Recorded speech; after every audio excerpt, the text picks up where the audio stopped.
अगर आपने rock on देखी है, जिसका music album according to me is damn near perfect, like you better know the lyrics to पिछले 7 दिनों में, वरना हम लोग दोस्त नहीं बन सकते। मूवी के ख़त्म होते ही जस्ट क्रेडिट्स चालू होने से पहले स्क्रीन पे एक मैसेज आता है जो आपने देखा या नहीं देखा होगा, don't download the music, buy the CD।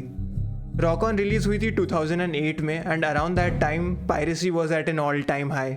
अगर मैं आपको अपना ही एक्सपीरियंस बता दूं बॉम्बे में रहने का अराउंड दैट टाइम, कोलाबा में pirated copies of music, movies and video games, so many video games, सब ओपनली बिकता था and all for the great price of ₹50। और वो गेम्स कुछ ऐसे दिखते थे, well not exactly in this condition but you get what I mean.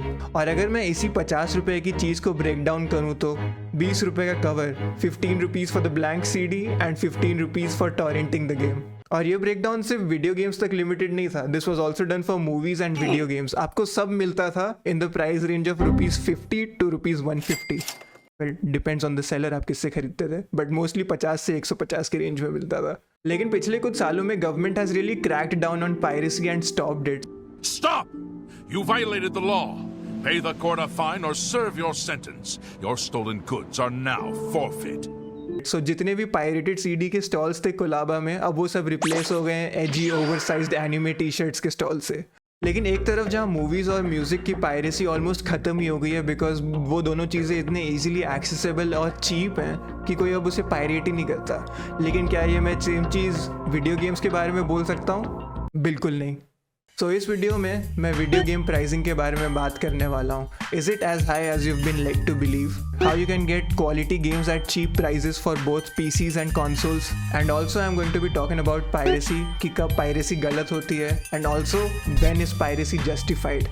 So let's do this. आप सब में से काफ़ी लोगों ने ये एक चीज़ एक्सपीरियंस की होगी। आप देखते हो कि एक नया गेम रिलीज हो रहा है, वाओ गोस्ट ऑफ सुशीमा आ रहा है PC पे, लेट्स गो। और फिर वो गेम रिलीज होता है, फिर आप उस गेम का प्राइस टैग देखते हो, फिर आप अपना वॉलेट देखते हो और फिर आप बोलते हो, और उसके बाद you enter sneak mode. Bravo 6. Going dark. And after seeing such a high price for a video game, you probably go to one of these sites. लेकिन मैं यहाँ पे आया हूँ बताने के लिए कि it need not be this way. There is a way around this. Video games खेलना एक एक्सपेंसिव हॉबी है, ये मैं डिनाई नहीं करता, 100% ट्रू है। लेकिन अगर आप स्मार्ट हो अपने फाइनेंशियल चॉइसेस के साथ, you can get hours of quality experience at dirt cheap prices. और यही मेरे वीडियो का एक मेजर गोल भी है, to help you understand and how to access better deals and access the most amount of fun that you can at the least amount of price. So you can say it कि budget gaming वाला video भी है ये। सो मैं इस video का alternative title budget gaming भी दे सकता था, but video game pricing and piracy just मुझे बहुत बेटर साउंड कर रहा था। अगर आप PC पे गेम्स खेलते हो तो मैं गेस कर रहा हूँ कि 95% ऑफ द टाइम्स आप जब भी गेम लेते हो, अगर आप लेते हो, इज़ प्रॉबेबली ऑफ स्टीम। और मैं तो स्टीम को डीमार्ट ऑफ PC गेमिंग बोलता हूँ। और वो बात जस्टिफाइड भी है बिकॉज स्टीम को इंडिया में आए हुए 10 साल से ज़्यादा हो गया है। मैंने अपना सबसे पहला अकाउंट स्टीम का बनाया था 2012 या 11 में, और मैं लॉर्ड गेबिन पे पूरी तरह से भरोसा करता हूँ। Where you'd be sitting in a design review and somebody say that's not realistic, and you're like, okay, what does that have to, like, explain to me why that's interesting, because in the real world I have to write up lists of stuff I have to go to the grocery store to buy, and I've never thought to myself that realism is fun. I go play games to have fun. Another reason why I love Steam is because of the regional pricing factor. अगर आपको नहीं पता regional pricing क्या होता है, तो regional pricing example के through explain करूंगा। तो जैसे अगर आपको Red Dead Redemption 2 खरीदना है, तो जितना पैसा आप इंडिया में दोगे Red Dead Redemption 2 खरीदने के लिए, उससे कंपैरेटिवली कम आपको देना पड़ेगा अगर आप अर्जेंटीना के रेसिडेंट होते। We made the game 65% off in Brazil. We made it 20 BRL. It's $3.58 US in Brazil. And do you know what happened? No one in Brazil pirated the game. Brazil is 20 to 25% of our studio's overall income now. मतलब regional pricing essentially means games के price country के economic conditions देख के decide होते हैं। Does this Charlie go to Tahiti? I hope so. और इस video में और आपके बेटर अंडरस्टैंडिंग के लिए मैं 1000 रुपये को स्टैंडर्ड मान रहा हूँ। एनीथिंग बिलो 1000 रुपये मैं उसको अफोर्डेबल ब्रैकेट में डालूंगा, और एनीथिंग अबव 1000 रुपये मैं उसे एक्सपेंसिव के ब्रैकेट में डालूंगा। सो अफोर्डेबल ब्रैकेट से शुरू करते हैं, एंड सबसे बेस्ट अफोर्डेबल प्राइस कौन सा है? फ्री।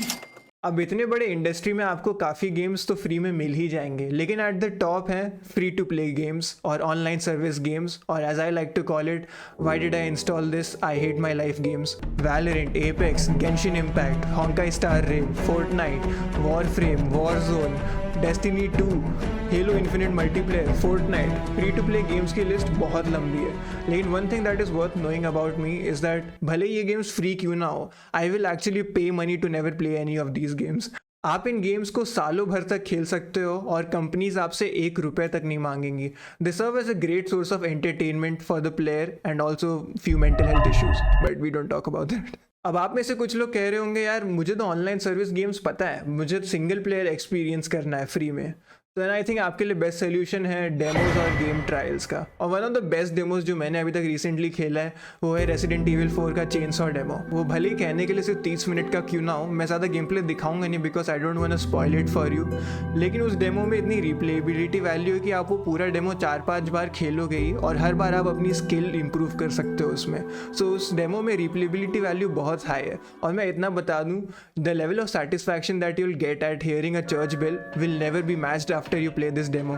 और ऑप्शन 2, अगर आपको story driven games, narrative games बहुत पसंद है, देन आप स्टीम पे लाइफ इज स्ट्रेंज एपिसोड 1 पूरा एंटायरली खेल सकते हो फ्री में। बट मैं इतना बता दूं, अगर आप कंफर्टेबल हो अगर स्टोरी क्लिफ हैंगर पे एंड होते हुए तो ही खेलना, वरना मत खेलना। और ऑप्शन 3, आप एक ओपन वर्ल्ड एडिक्ट हो, you literally can't go 2 days without playing an open world game, then I recommend Elder Scrolls 1 Arena which is entirely free on steam.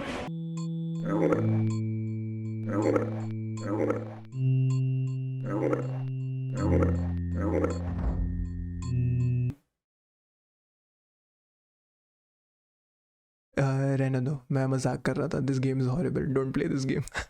दूसरा गेम जो आप खेल सकते हो वो है फीफा 14, सॉरी फाइनल फैंटेसी 14। मैं 14 सुनता हूँ तो मुझसे इंस्टिंक्टिवली फीफा निकलता है। Final fantasy 14 online is entirely free, आप वो खेल सकते हो। उस गेम का पूरा इतना जो बड़ा मैप है वो एक्सपीरियंस कर सकते हो। There is no invisible wall जो आपको होल्ड करेगी, आप पूरा मैप एक्सप्लोर कर सकते हो and you can play up to level 70। उसके बाद आपका डेमो ख़त्म हो जाता है, बट लेवल 70 पहुंचने में काफ़ी टाइम लगता है, so you will gate quality of hours experience for free. So I think that's a pretty good deal. बस अगर इस डेमो का कोई डाउनसाइड है तो वो है नो टीफा और एरिथ।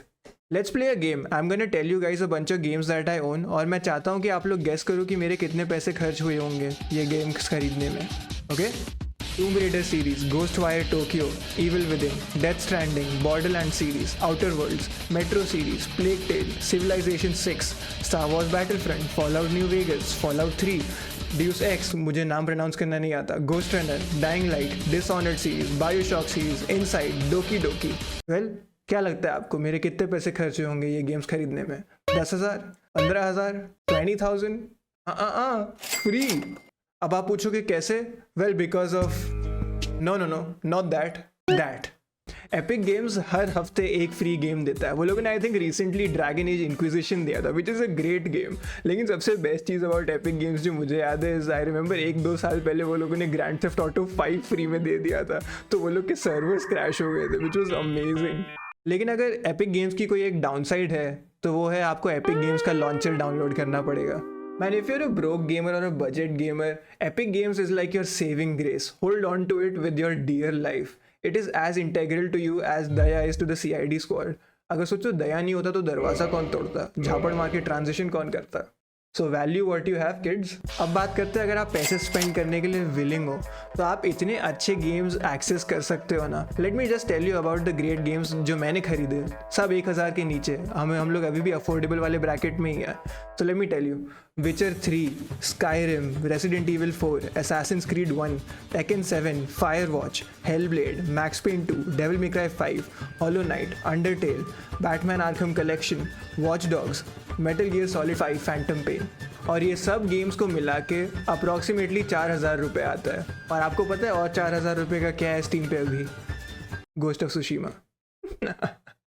तो which side would you like to be on, the left side और द राइट साइड? लेकिन मैं ये भी ऐड कर दूँ, मैंने जितने भी गेम्स बताए वो सब मैंने सेल पे खरीदे थे, बट आपको उसकी उतनी टेंशन लेने की ज़रूरत नहीं है बिकॉज स्टीम पे हमेशा कोई ना कोई तो सेल लगी ही होती है। लेकिन सबसे बड़ी सेल, जिसे हम लोग मेगा सेल कहते हैं, वो स्टीम पे कब आती है? वो है स्टीम की सीजनल सेल्स। और मैंने जितने भी गेम्स बताए ना 95% ऑफ देम मैंने स्टीम के सीजनल सेल में ही लिए हैं। अब आप बोलोगे यार आर्यन मुझे कैसे पता चलेगा कि गेम सेल पे कब है? आई थिंक इसके लिए 2 रास्ते हैं। The first one is that you wish list the game that you want to buy, and जब वो गेम सेल पे जाएगा Steam will email you reminding कि है ये गेम आपके विश लिस्ट पे और ये गेम अभी सेल पे है, आप खरीद सकते हो।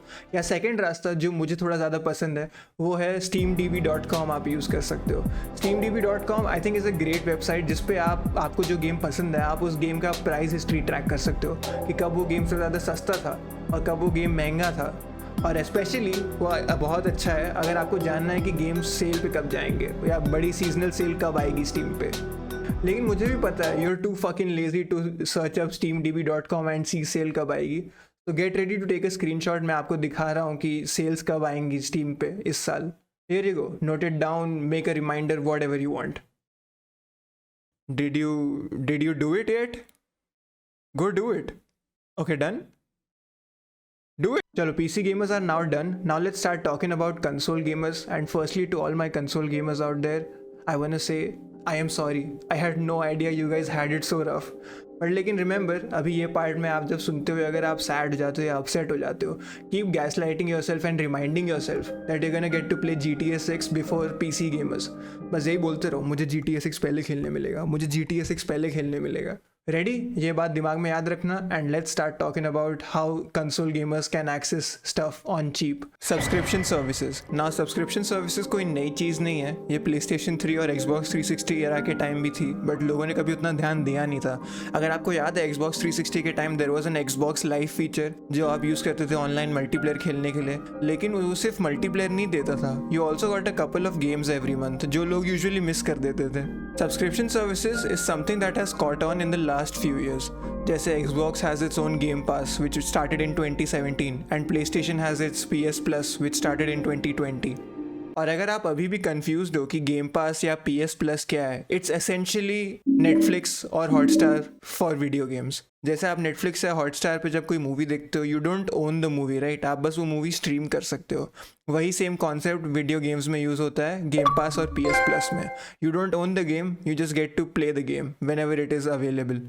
Every month, new games are added and removed at the same time.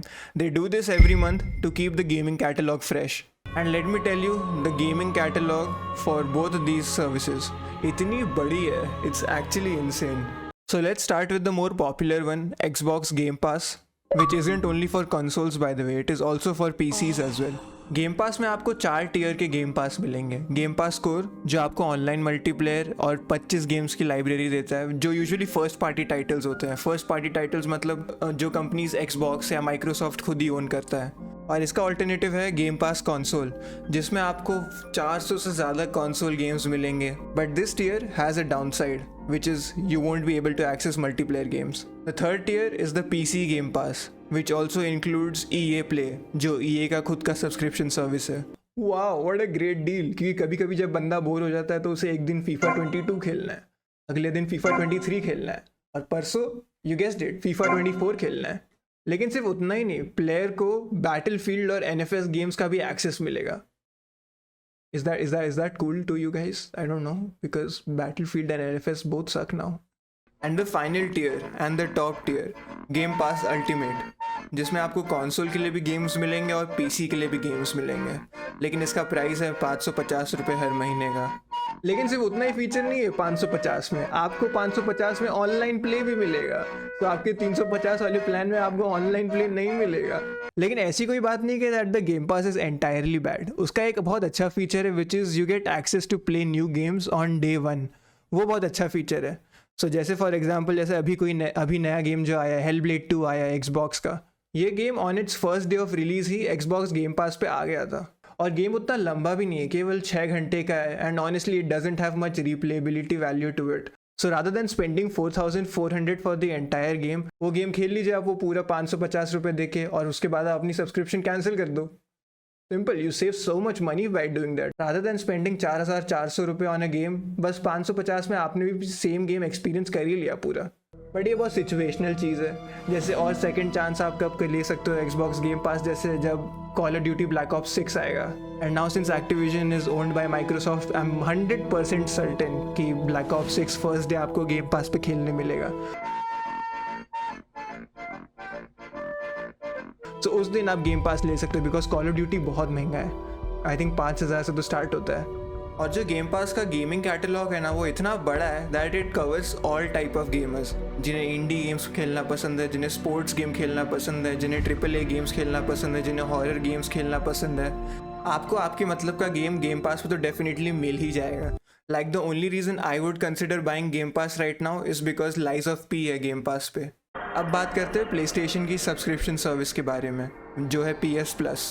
इसके भी 3 टियर्स हैं, एसेंशियल, एक्स्ट्रा एंड डिलक्स। जो प्ले स्टेशन प्लस का एसेंशियल टियर है वो Xbox गेम पास कोर के बराबर है। आपको 3 गेम्स मिलेंगे हर महीने खेलने के लिए और आपको ऑनलाइन मल्टीप्लेयर भी मिलेगा। लेकिन PS Plus एसेंशियल जो है it's not that great, I wouldn't recommend PS Plus essential. लेकिन अगर आप पैसा थोड़ा और स्पेंड करने के लिए विलिंग हो तो आपको PS Plus एक्स्ट्रा मिल सकता है, और वो काफ़ी अच्छा है बिकॉज उसमें आपको 400 से ज़्यादा गेम्स मिलेंगे। अगेन दोनों की कैटलॉग बहुत बड़ी है, Xbox और सोनी की, और सोनी के फर्स्ट पार्टी टाइटल्स मिलेंगे, और सोनी के टाइटल्स बहुत अच्छे होते हैं। Ghost of Tsushima, Spiderman, God of War, Horizon Zero Dawn, Horizon Forbidden West, Bloodborne, Uncharted, और अभी रिसेंटली तो RDR2 भी आया था, GTA 5 आया था, रेसिडेंट इविल 2 आया था, फाइनल फैंटेसी 7 आया था।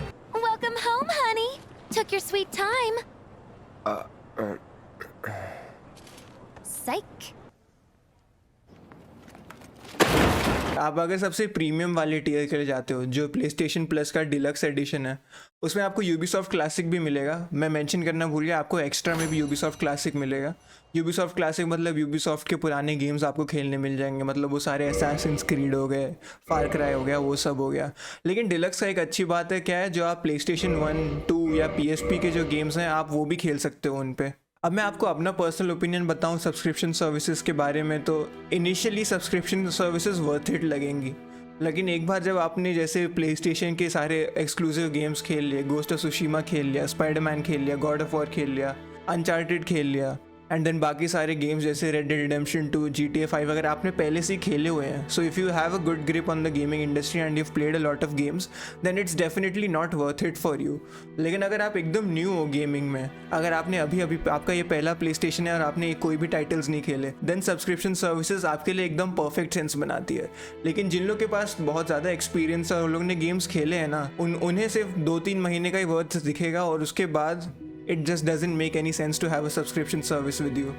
Before you buy game pass और प्ले स्टेशन प्लस, अच्छे से रिसर्च करना कि मुझे ये गेम्स अभी कैटलॉग में अवेलेबल हैं, मैं ये खेलूँगा, और मेरे पास क्या इतना टाइम है कि मैं ये सारे गेम्स खेल पाऊँ जिससे पहले ये चले जाएँ। So just research quite well, because at the end of the day game pass और प्ले स्टेशन प्लस महंगा है यार, सस्ता नहीं है। I think the other great way जिससे कंसोल गेमर्स गेम्स सस्ते में एक्सेस कर सकते हैं वो है यूज्ड गेम्स खरीदना। और पहले ही बता देता हूँ, अगर आप कंफर्टेबल हो सेकंड हैंड गेम्स या थर्ड हैंड गेम्स खरीदने में, तो CEX, Gamer Nation, Gamer Loot are amazing websites, specially CEX because मेरे पास खुद का पर्सनल एक्सपीरियंस है CEX के साथ, एंड आई थिंक CEX का तो मुंबई में स्टोर भी है।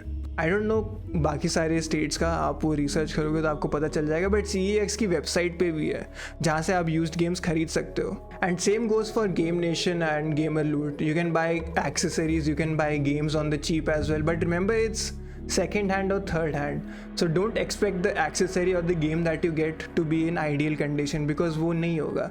वो CD पे हो सकता है थोड़े बहुत स्क्रैचेस हो, या कंट्रोलर थोड़ा ख़राब हो, उसमें थोड़ा स्टिक ड्रिफ्ट हो, but it's all part of buying anything second hand और थर्ड हैंड। सो सोच समझ के लेना, that's all. And that's why I said I am sorry in the beginning, because there's no great ways for console gamers to access sales or discounts or games on the cheap. So yeah, that's what I even tell my friends now before buying console, because console initially आपको लगता है सस्ता है खरीदने में, but फिर वो games खरीदने में आपके पैसे खर्च हो जाते हैं। PC में ऐसा नहीं है, PC में आपको गेम्स थोड़े सस्ते मिल भी जाते हैं। Now before I move ahead to the next topic, जो एक लास्ट चीज़ जो मैंने डिस्कस नहीं की वो है थर्ड पार्टी रिटेलर्स या ग्रे मार्केट, और ये Xbox, PC, PlayStation वालों सब के लिए, because sites like Fanatical, Green Man Gaming, Humble Bundle, Indie Gala, ये सब एग्जाम्पल्स हैं थर्ड पार्टी रिटेलर्स के या ग्रे मार्केट्स के। अब ये गेम सस्ते कैसे दे पाते हैं, बिकॉज इन्हें वो 30% कट नहीं देना पड़ता जो स्टीम या Xbox लेता है, सो इसलिए कंपैरेटिवली इनके गेम्स चीपर भी होते हैं। But at the same time मैं इतना बोल दूँ कि मेरे पास कोई पर्सनल एक्सपीरियंस नहीं है देने के लिए, बिकॉज मैंने आज तक कुछ ग्रे मार्केट से कभी ख़रीदा ही नहीं। सो मेरा मानना है no advice is better than bad advice. So if you plan on buying from grey markets और third party retailers, be careful is all I can say. There's assumption that what is piracy? Piracy is about people want to steal stuff from you, right? That they don't want to pay any money and they want to get your content. But when you look at the fact that these people have, $2,000 PCs and they're spending $50 a month US more on their internet connections, clearly they're willing to spend money. So from our point of view, what we saw more and more is that piracy is the result of bad service. I think piracy इतना sensitive topic है ना that you need to be extra careful while talking about it. So wait a second. I, Aryan Sahu, do not condone or support any form of piracy whatsoever. Piracy is punishable by offense. That's my disclaimer done.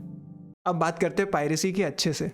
The thing with video game piracy आपको पता है क्या है? जो consumer experience होता है ना, वो वीडियो गेम पायरेसी में ख़राब नहीं होता है.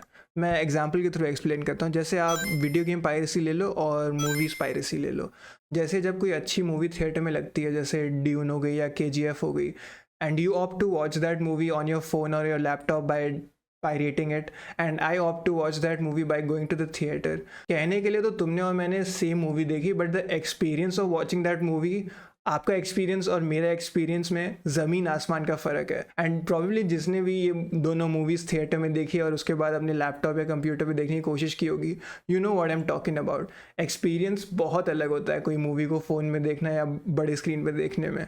लेकिन क्या ये सेम चीज़ मैं वीडियो गेम पायरेसी के बारे में बोल सकता हूँ? नहीं. फॉर एग्जाम्पल, जैसे जिस बंदे ने रेड डेड रिडेम्पशन 2 टॉरेंट करके खेला and the other guy who bought the legal CD या स्टीम से खरीद के खेला, वो दोनों के पास सेम ही एक्सपीरियंस है. They both experience the same game. So the guy who bought the game feels cheated कि यार मैंने क्यों पैसे खर्च करके गेम खरीदा ये वाला. What did I gain extra out of buying this game? उस टाइम क्या बचता है? सिर्फ मोरालिटी और एथिकल एंगल बचता है. लेकिन जिससे पहले मैं आपको मोरालिटी पे लेक्चर दूं, पहले बात करते हैं when do I think that piracy is justified. So ghost of Tsushima जब PC पे रिलीज़ हुआ था, आधे से ज़्यादा countries couldn't play that game because आपको एक PlayStation नेटवर्क PSN अकाउंट बनाने की ज़रूरत थी. And the thing with PSN account was that half of the countries didn't have access to make a PSN account. तो जिन लोगों ने वो गेम प्री ऑर्डर किया था गोस्ट ऑफ सुशिमा उन कंट्रीज से, और तो उनको तो पैसे तो रिफंड हो गए, बट उनके पास और कोई प्रॉबेबल रास्ता ही नहीं है गेम खेलने का. तब जाके सिर्फ पायरेसी रास्ता बचता है. सो उस मोमेंट में I think piracy is justified. How else are you suppose to play the game अगर आप लीगली खरीद ही नहीं सकते? And before you get any funny ideas, India में PSN अकाउंट बना सकते हो आप. Oh, brother, this guy stinks! Second case मेरा खुद का ही पर्सनल एक्सपीरियंस है Ubisoft के साथ, ऑफ कोर्स. तो ये आई थिंक मैंने 2013 या 14 में ये लिया था, Assassin's Creed 2 and Assassin's Creed Brotherhood लिया था. एंड उस time people were still fighting piracy, right? तो जब आप ऑफिशियल CD केस खरीदते थे ना, तो CD केस के अंदर आपको एक रजिस्ट्रेशन की आती थी, और वो की आपको एक Uplay का अकाउंट बना के, if you don't know Uplay, it's now called Ubisoft Connect, but earlier it used to be called Uplay. Shit sucks ass. तो फिर आप जब वो Uplay पे प्रोडक्ट रजिस्टर करते थे, तब जाके वो सर्वर्स मानते थे, ऑफिशियल डेवलपर्स मानते थे कि आपने ऑफिशियली गेम खरीदा है, and then you could play the game. Okay, so I was like done, fine, cool. तो वो हो गया, खेला गेम उस time and then done, right? And पिछली साल की बात है, आई थिंक मैं Assassin's Creed मिराज का गेम प्ले देख के मेरे को लगा, you know what, it's time I visit Ezio again. So I'll admit, मैं खुद 5-6 साल बाद अपना Ubisoft का अकाउंट खोल रहा था और Uplay का अकाउंट खोल रहा था, जिसको अब Ubisoft Connect बोलते हैं. मुझे वो भी नहीं पता था that they changed the name from Uplay to Ubisoft Connect. So I opened my Ubisoft Connect account और मैं खोलता हूँ और देखता हूँ कि मेरा Assassin's Creed 2 and Brotherhood गायब हो गया है ही नहीं लाइब्रेरी में. And I'm like, what the fuck? It's like मैं सही अकाउंट देख रहा हूँ कि नहीं? It's like, but then I see कि हाँ 12 years with Ubisoft, and like हाँ यही है मेरा account. There's Future Soldier, there's Conviction, there's Assassin's Creed 3. मैंने ये तीनों गेम्स खरीदे भी थे, बट ये तीनों हैं, but for some forsaken reason Assassin's Creed 2 and Assassin's Creed Brotherhood नहीं है. I'm like, कहाँ गए गेम्स मेरे? And then I was like, चलो रहने दो, किसको ही फर्क पड़ता है. But then after a few days, I think I saw that one of the Ubisoft directors said that gamers need to be comfortable with not owning their games, and that's when I said like, fuck you, मैं तो game pirate करके खेलूंगा. Then I think piracy is justified in that case, right? I think so. Like if you had ownership to the game and then you lose the ownership to the game, then I think you have 100% the right to pirate the game. मैंने तो पैसे दे दिए थे जब वो game जीतने का भी था, why should I pay for the game again? I think तब piracy is 100% justified. That's how I look at it. सबका opinion अलग होता है. Another case, emulators and abandonware games. ये मैं explicitly कहता हूँ that I think emulating old consoles and playing games on PC is not piracy at all. और playing abandonware games is not piracy. अब आपको आइडिया नहीं है कि abandonware games कौन से होते हैं. तो abandonware games मतलब वही बहुत पुराने गेम्स जो अब मार्केट में बिक नहीं सकते एंड जिस कंपनी ने बनाया था they don't basically care about it anymore. अब abandonware games के एग्जाम्पल जैसे क्या हो गए, रोड रैश हो गया, वर्चुआ कॉप 2 हो गया, NFS 2 हो गया, मिडटाउन मैडनेस 2 हो गया, एंड मेरा फेवरेट जिस पे मैं वीडियो 100% बनाऊंगा, silent hill 2. Once I get around to actually playing it, क्योंकि मुझे अभी बहुत डर लग रहा है साइलेंट हिल 2 में खेलने से. So I think using emulators to play old games is not at all piracy. I think आप अगर PlayStation 2 का emulator डाउनलोड करके खेलते हो या Nintendo का emulator डाउनलोड करके खेलते हो, actually Nintendo का emulator मत करो. They Japanese are very strict with copyright shit. I don't really understand how Japan works. So Nintendo तो emulate करना बहुत मुश्किल है because they keep actively taking it down. So there's a chance of you downloading a virus as well. So Nintendo emulator मत use करो. आपको YouTube पे बहुत tutorials मिल जाएंगे on how to emulate PlayStation games. And I think अगर आप PlayStation emulate करते हो तो definitely play Silent Hill 2. You'll love it. And Metal Gear Solid. बहुत मज़ा आ जाएगा अगर आप वो गेम्स खेलोगे तो. बिकॉज आई थिंक जब कोई बंदा गेम एम्यूलेट करके खेलता है ना, एनी ओल्ड गेम जैसे साइलेंट हिल 2 या ये हो गया, I think it's not illegal, right? Because वो गेम्स आप ना ही बेच रहे हो, ना ही कोई कंपनी को उससे प्रॉफिट हो रहा है, right? So I think every player is well within its rights to play that game because उससे वो गेम प्रिजर्व होता है. एंड आई थिंक जो डेवलपर्स होंगे इवन दे वोंट कंप्लेन कि आप उस गेम को एम्यूलेट करके खेल रहे हो. तो it's only the big companies will be against it कि नहीं एम्यूलेट कैसे कर रहे हैं, हम लोग अभी साइलेंट हिल 2 का रीमेक बना रहे हैं. नहीं, I don't want to play that, I want to play the original. So feel free to emulate games. That's my opinion.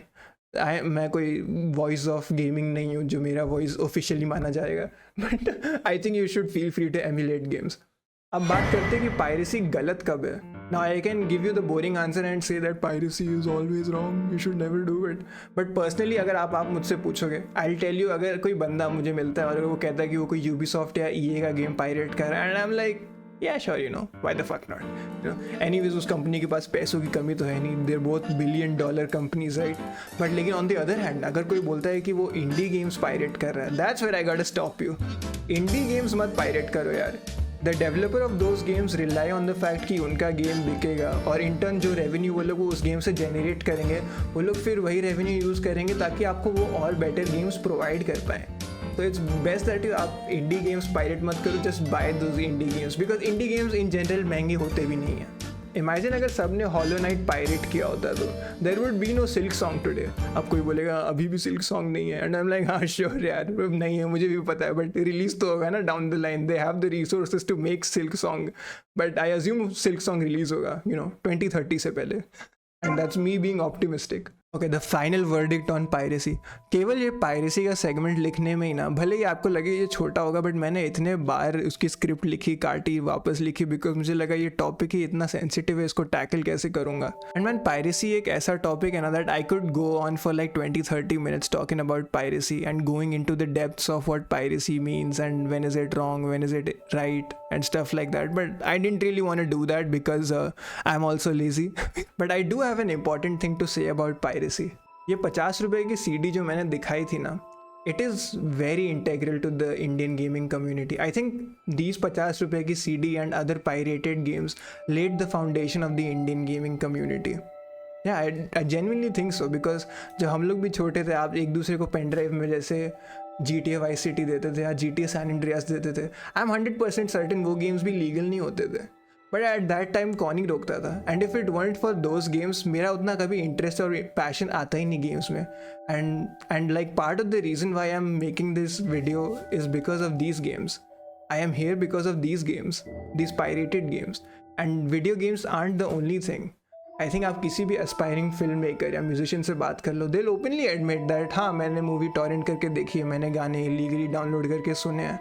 I think that's when like piracy becomes a necessity because let's be honest, no parent is gonna buy you an expensive game CD. The only reason my parents bought me these was because ये 50 रुपए का था. Of course it sounds like a good deal, बच्चे का दिल भी खुश हो जाएगा और ज़्यादा पैसे भी खर्च नहीं होंगे, rather than buying like original CD जो 1000 की मिले. It made sense to buy pirated CDs. लेकिन दूसरी तरफ ये मत मान लेना कि पायरेसी ही स्टैंडर्ड है और मैं कभी कोई पैसे खर्च नहीं करूँगा वीडियो गेम या मूवीज़ पे. That would be a very wrong mindset to be in. क्योंकि लोग महीनों सालों काम करते हैं with one simple goal in their mind, to form a connection with the viewer, to entertain the viewer, to help you feel emotions. और genuinely अगर उनका काम छू जाता है ना दिल पे, वेदर दैट इज़ म्यूज़िक और मूवीज़ और वीडियो गेम्स, आई थिंक तब आपको you should feel a bit obliged to give them money. और रही बात वीडियो गेम पायरेसी की, अगर आपके पास वैलोरेंट स्किन्स है या इन गेम करेंसी है या फोर्टनाइट डांसेस है, and if you're still pirating single player games, don't let me find you because I will come down on you.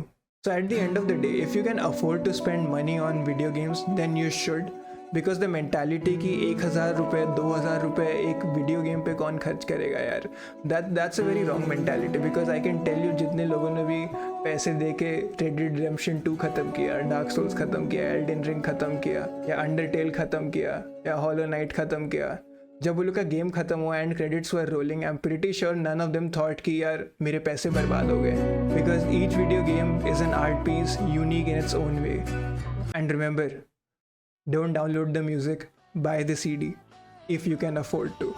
कभी खुद पे हंसा मैं और कभी खुद पे रोया.